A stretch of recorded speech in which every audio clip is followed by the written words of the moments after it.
अस्सलाम वालेकुम नाज़रीन, मैं हूं आपकी होस्ट एनी शाह और आप देख रहे हैं उर्दू न्यूज़ नेटवर्क और हमारा प्रोग्राम हम और अवाम।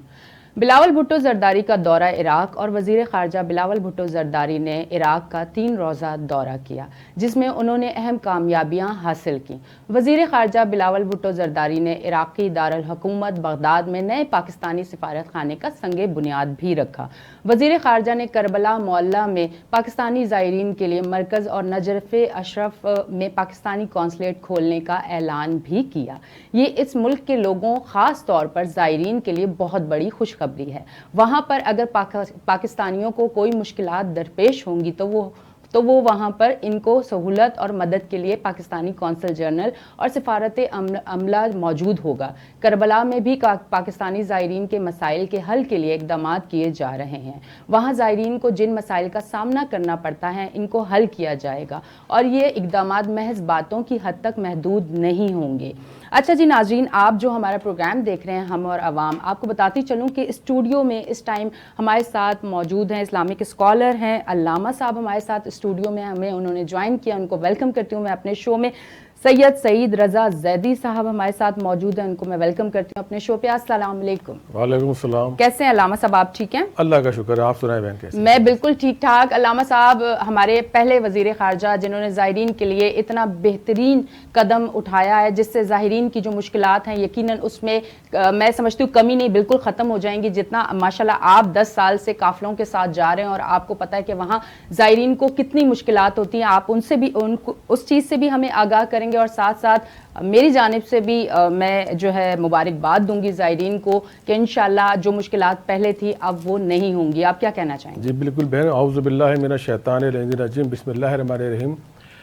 ये बहुत बड़ी ख़बर है। ये पाकिस्तान में जो मौजूद ज़ायरीन हैं वो बहुत ज़्यादा परेशान थे इस हवाले से कि उनको ये अक़ीदा है कि रसूल खुदा ने ये कहा था कि जो भी शख्स मेरे नवासे की क़ब्र की ज़ियारत का क़सद करेगा या जो उसकी ज़ाहिर की मदद करेगा उसका अजर मेरे पास है। तो जनाब बिलावल भुट्टो ज़रदारी साहब ने जो ये काम किया है, ये इन्होंने इतना बड़ा काम किया है कि परवरदिगार इनको इनकी तौफ़ीक़ात में इजाफ़ा करे, इनको अजर अज़ीम अता करे। यकीनन ये उस माँ के बेटे हैं कि जो अहल बैत की चाहने वाले थे, ये उस नाना के नवासे हैं कि जो जिनका नाम ही ज़ुल्फ़िकार अली भुट्टो था। तो यकीनन वो साबित हो जाता है, खून खून बोलता है और खून बोला है। और हम ज़ायरीन पाकिस्तानी बहुत परेशान थे इस हवाले से, चूँकि मैं 10 साल से करबला जा रहा हूँ, ज़ारतों पर जा रहा हूँ और पाकिस्तानी ज़ायरीन की जो मुश्किलात थी वो बयान करने के काबिल नहीं हैं। लेकिन अब एक उम्मीद की किरण पैदा हुई है बिलावल भुट्टो ज़रदारी साहब की शक्ल के अंदर। परवरदिगार ने एक मददगार भेजा है, हम दुआ गो हैं, हम सारे ज़ायरीन के लिए दुआ गो हैं। बारह अल्लाह इनकी तौफ़ीक़ात में इजाफ़ा करे कि जो काम अभी इन्होंने किया है कि जो इन्होंने नजफ़ अशरफ के अंदर जो सिफारत खाना खोलने की बात करी है, ये बहुत बड़ा इक़दाम है। इसलिए कि सारे ज़ायरीन ज़्यादातर नजफ़ अशरफ जाते हैं, वहीं उतरते हैं और वहाँ से पैदल चल के करबला मोहल्ला जाते हैं। अरबईन के ऊपर करोड़ों ज़ायरीन जाते हैं, 5 करोड़ 6 करोड़ ज़ायरीन वहाँ होते हैं। तो बहुत मुश्किलात होती हैं और खुदा न खास्ता कोई मसला हो जाए किसी पाकिस्तानी के साथ तो फिर बगदाद में सिफारत खाना है, बगदाद में जाना पड़ता था। अब जो उन्होंने इक़दाम उठाया है ये बहुत बड़ा इक़दाम है और उसकी बहुत ज़रूरत थी, बहुत अहमियत थी इस चीज़ की। और खुदा का शुक्र है कि इन्होंने इस मुश्किल को समझा। ज़ायरीन की मुश्किल इससे बड़ी आसान हो जाएगी और जल्द से जल्द परवरदिगार ये इक़दाम को वो कंप्लीट करें अपना, और ज़ायरीन की मुश्किलात को कम हो जाएगी इससे। अच्छा अल्लामा साहब, मुझे ये बताइएगा कि 10 साल से आप भी काफ़िले के साथ काफ़िला लेके जाते हैं, तो आप मुझे बताएं किस तरह की मुश्किलात ज़ायरीन को पेश आती थी? देखिए मुश्किलात तो बेतहाशा हैं बहन। इससे पहले हमारे खारजा ताल्लुक़ात शायद इतने बेहतर नहीं थे, ये हमारे वज़ीर ख़ारजा इतना बेहतर नहीं था जो इस मुश्किलात को समझता। हर साल ये पहली बार किसी वज़ीर ख़ारजा ने जो है ये कदम उठाया है ज़ायरीन के हवाले से कि जो उनको इतनी मुश्किलात पेश आती। जी बिल्कुल रनी साहब, बहुत अच्छी बात आपने करी है। मैं इस बात पे हैरान हूँ कि आप मेरी बात सुन के शायद हैरान हो जाएंगी। मुहर्रम शुरू होने के बाद भी ज़ायरीन परेशान हो जाते थे। मुहर्रम शुरू हो जाता था, ज़ायरीन परेशान हो जाते थे। हम वज़ीर ख़ारजा जो भी पाकिस्तान का होता था उसके पीछे सारे उलमा इकराम और सारे जो काफ़िले सालार होते थे वो जाते थे, उसके पीछे घूमते रहते थे, भाई हमारी मदद करो। लेकिन वो कहते टाइम ही नहीं मिलता था, और टाइम मिलता था तो कहता अच्छा हम बात कर लेंगे। ये पहला वज़ीर ख़ारजा है कि अभी मुहर्रम का चांद नज़र नहीं आया, अभी मुहर्रम शुरू नहीं हुए, उन्होंने खुद ही जाके वो मसले को हल कर दिया। तो मैं इससे बड़ी और क्या बात कर सकता हूँ उनके लिए कि परवरदिगार ने उनको तौफीक दी, परवरदिगार इनकी तौफीकात को इजाफा करे और एक उम्मीद की किरण पैदा हुई है ज़ायरीन के लिए।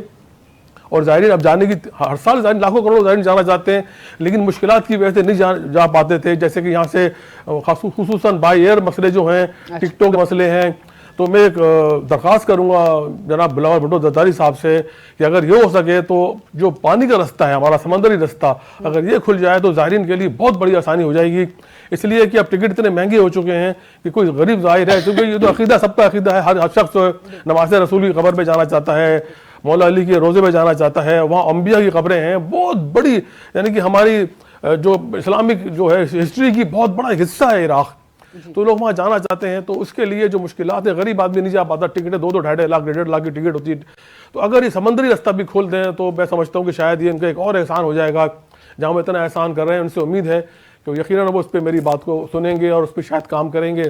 بالکل بالکل، آپ کی جو یہ بات ہے ضرور انشاءاللہ آگے تک جائے گی اور انشاءاللہ امید ہے کہ ضرور اس پہ کام ہوگا۔ اب مجھے بتائیں کیا ویزا کے مسائل ہوتے تھے، رہائش کے مسائل ہوتے تھے، کس طرح کے مسائل ہوتے تھے؟ بہن سب سے بڑا مسئلہ ویزے کا ہوتا ہے، سب سے بڑا مسئلہ ہمیشہ یہ ہوا کہ ہم نے ٹکٹیں لے لی، 100 ٹکٹیں لے لی، 200 ٹکٹیں لے لی، کسی قابل سالار نے لوگوں سے پیسے لے لی، ٹکٹیں لے لی کہ جب ویزا جب قریب آئے گا تو ہم لے لیں گے، لیکن عراق ہماری وزیر خارجہ پالیسی جو بھی ہوتی تھی وہ اتنی خراب ہوتی تھی کہ محرم شروع ہو جاتا تھا ہمارے ویزے لگنے لگتے تھے، جبکہ ٹکٹوں کا وقت قریب آ جاتا تھا، فلائٹ کا وقت قریب آ جاتا تھا، لوگ رو رہے ہوتے تھے، تڑپ رہے ہوتے تھے ویزوں کے لیے، ایمبیسی کے باہر اسلام آباد عراق ایمبیسی کے باہر لاکھوں زائرین کھڑے ہوتے تھے، شور مچا رہے ہوتے تھے کہ بھائی ہمارا جانے کا وقت قریب آ رہا ہے، لیکن ویزے نہیں لگتے تھے، اور زیادہ تر ایسا ہوا پچھلے 7-8 سالوں سے، میں آپ کو بتاؤں بہن، یہ ہو رہا ہے کہ کروڑوں اربوں روپے لوگوں کے ضائع ہو گئے، ٹکٹ فلائٹ اڑ گئیں، ان کے ویزے نہیں لگے، تو یہ سب سے بڑا مسئلہ ہے، اور میں توجہ دلاؤں گا اس طرف کہ خدا کے واسطے اس مسئلے کو حل کریں، اس طرح سے حل کریں کہ جو بھی زائر ہے اس کا ویزا پہلے سب چیز طے ہو جائے، اپروول جاتی ہے، مہینے بند میں اپروول آتی ہے، اس کے بعد ویزا لگتا ہے کہ وہاں سے خارجہ سے بھی اجازت آنی ہے۔ اگر ہماری خارجہ پالیسی جیسے محترم گئے ہیں اور انہوں نے مجھے یقین ہے کہ انہوں نے اس پہ ویزے کی بات کری ہے، میں نے بھی سنا تھا انہوں نے وہاں جو اپنے ہم منصب سے بات کری ہے اس حوالے سے، تو ویزے کی بات انہوں نے کری ہے، تو یہ آسانی پیدا ہو جائے تو یہ بڑا اچھا کام ہو جائے گا۔ ٹھیک، اچھا وہاں پہ کیا رہائش کے بھی مسائل ہوتے تھے زائرین کو؟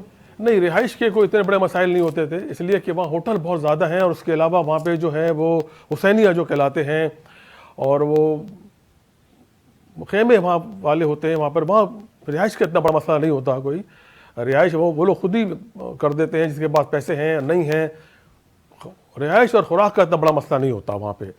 وہاں جو بڑے مسئلے میں نے آپ کو بتائے ہیں، ایک تو جانے کا مسئلہ، جو بائی ایئر مسائل ہیں، ہماری یہاں ایئر لائن بہت کم جا رہی ہے وہاں پہ، پی آئی اے، اور سب سے اہم بات آپ کو بتاؤں میں کہ دوسری ایئر لائن تو جا رہی ہیں عراق نجف، لیکن پی آئی اے کے جو سب سے بڑا سیکٹر ہے، جو بہت زیادہ کما سکتی ہے اس سیکٹر کے اوپر، جب محرم شروع ہو جاتا ہے پی آئی اے اپنی وہاں بند کر دیتی ہے، 3 گھنٹے کی فلائٹ ہے، دوسری ایئر لائن 1.5 لاکھ روپے کا ٹکٹ لے رہی ہے، اور پی آئی اے مخصوص فلائٹ چلاتی ہے اپنی، حالانکہ اگر پی آئی اے اپنا محرم میں پورا سیکٹر اگر یہاں لگا دے تو وہ اتنا کمائے کہ پورے سال نہیں کما سکتی، یہ بھی بڑے مسئلے ہیں۔ ٹھیک ہے جی، آپ لاسٹ میں کچھ کہنا چاہیں گے زائرین کو، بلاول بھٹو زرداری صاحب کو کوئی پیغام دینا چاہیں گے؟ جی، سب سے پہلے تو میں زائرین سے کہوں گا کہ دیکھیں بھائی، آپ یہ چانس ملا ہے آپ کو کہ ہمارے ملک میں ایک ایسا وزیر خارجہ آیا ہے کہ جس کے دل میں درد ہے، اور جو یہ سمجھتا ہے کہ ہماری زائرین کی پریشانی کو سمجھتے ہیں، اور وہ بہتر طور پہ اس کو حل بھی کر سکتے ہیں، اس لیے کہ ان کے نانا جب سب سے پہلے وزیر خارجہ تھے،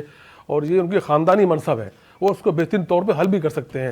تو میں زائرین سے کہوں گا کہ دعا کریں ان کے لیے، پروردگار ان کی توفیقات میں، ان کے اجر میں اضافہ کرے، اور ان کو اس ملک کا وزیر اعظم بنائے، تاکہ ہماری مشکلات بالکل ہو جائے۔ ہماری تو ایک ہی خواہش ہے، ہم تو ہاتھ پاؤں کٹا کے زیارت پہ جانا چاہتے ہیں، ہم تو کسی بھی طور پہ، کوئی ہماری گردن بھی کاٹ دے تو ہم زیارت پہ جانا چاہتے ہیں۔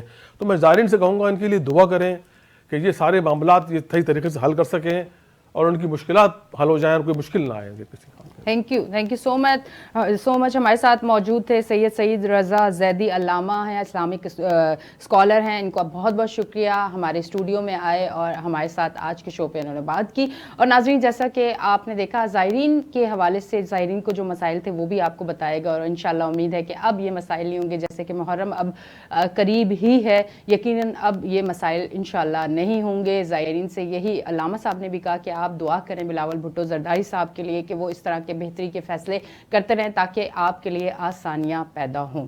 تو آپ نے آج کا ہمارا شو دیکھا، یقیناً آپ کو پسند آیا ہوگا۔